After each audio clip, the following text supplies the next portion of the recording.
I didn't expect mobile Pokemon games in 2026 to feel like some of these felt too good to exist, and others, yeah, I probably shouldn't have trusted them, so I went all in.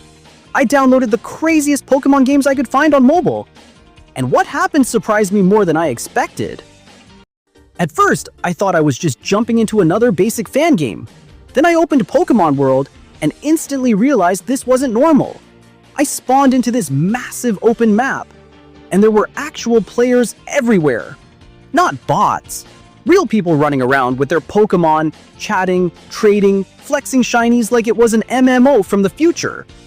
I expected something clunky. Instead, it felt alive. I spent like an hour just exploring, seeing random players battle in the distance, joining a raid with strangers.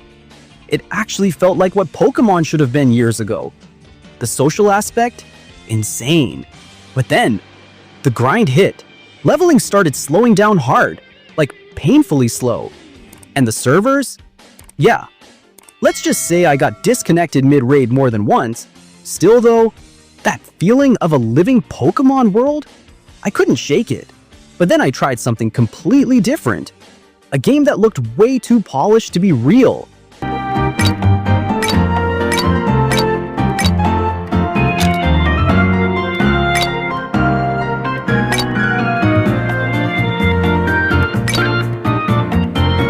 Pokémon Extreme Evolution. The moment I launched it, I just sat there like, no way this is a mobile game. The graphics were ridiculous. Full 3D battles, insane animations, Pokémon evolving into forms I've never even seen before. Like mega evolutions on steroids. At first, I was blown away. Battles were fast, flashy, chaotic, in a good way. Every move felt like a cinematic attack. But then, I hit the wall. Progress slowed unless I started spending. Legendary Pokémon? Locked behind pay systems. Power scaling. Yeah. You could feel the pay-to-win creeping in. It went from, this is amazing, to, okay, I see what this is. Still, I can't lie. The visual experience alone was unforgettable. But I wanted something deeper. Something with actual soul. That's when I loaded up.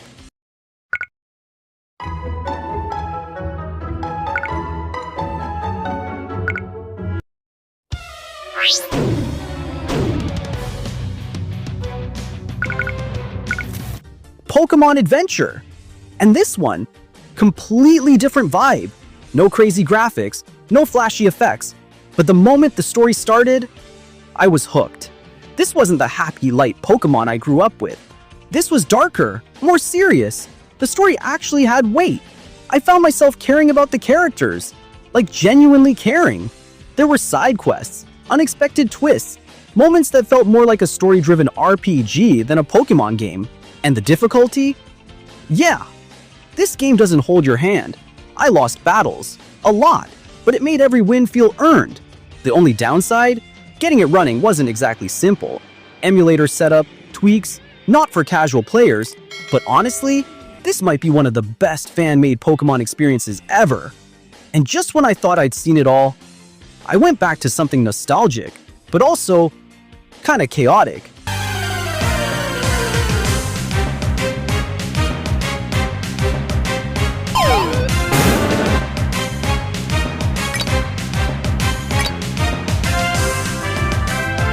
Pokémon Brick Bronze on Roblox. Now if you know, you know. This game used to be legendary, and somehow, in 2026, it's still alive through different versions. I jumped in expecting a broken copy. Instead, I found a full Pokémon adventure inside Roblox. Gyms, story, trading systems, it felt weirdly complete. And the community? Still active, still loyal. I ran into players who've been playing versions of this game for years. That kind of dedication says everything. But here's the problem. You never feel safe, because at any moment, it could disappear. That's the weird part. You're playing, progressing, building your team. And there's always that thought in the back of your mind. What if this gets taken down tomorrow? Still, it was one of the most unique experiences I had. But then things got serious. Like, really serious.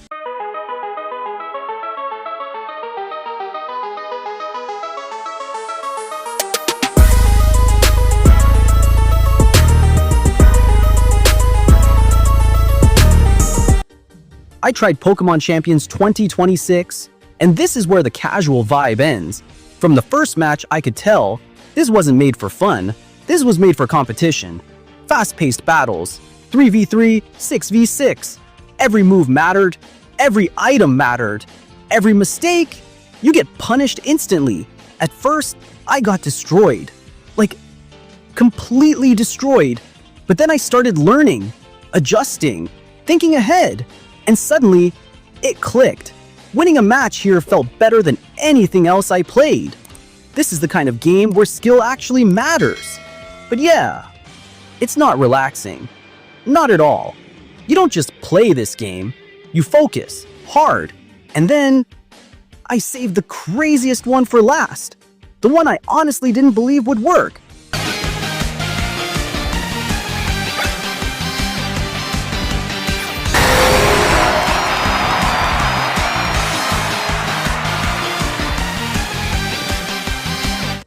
I tried running Pokémon Sword and Shield on my phone. Yeah, the full game. At first, I thought it would crash instantly, but then it loaded, and suddenly I was standing in the wild area on a mobile screen, full 3D environment, free camera, Pokémon roaming around dynamically depending on the weather. It felt unreal. I even triggered a Dynamax battle, and watching a giant Pokémon towering over the battlefield on my phone, that moment hit different. But this came at a cost. My phone started heating up like crazy. Battery draining fast. Performance not always stable. This is not for weak devices.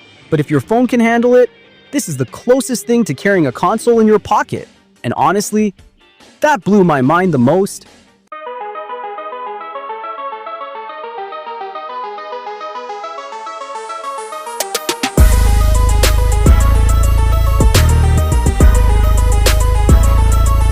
So, yeah. After playing all these games, one thing is clear. Mobile Pokémon in 2026 is wild. You've got illegal feeling MMOs, pay-to-win visual monsters, deep fan-made stories, resurrected legends, competitive esports titles, and even full console games running on your phone. But now I'm curious. If you only had space for one of these on your phone, which one are you picking? The beautiful pay-to-win beast or the sketchy but legendary MMO? Drop your choice in the comments.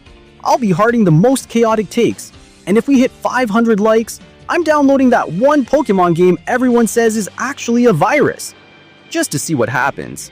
This was Uzomac. Stay safe, stay gaming, and I'll see you in the next one. Peace out.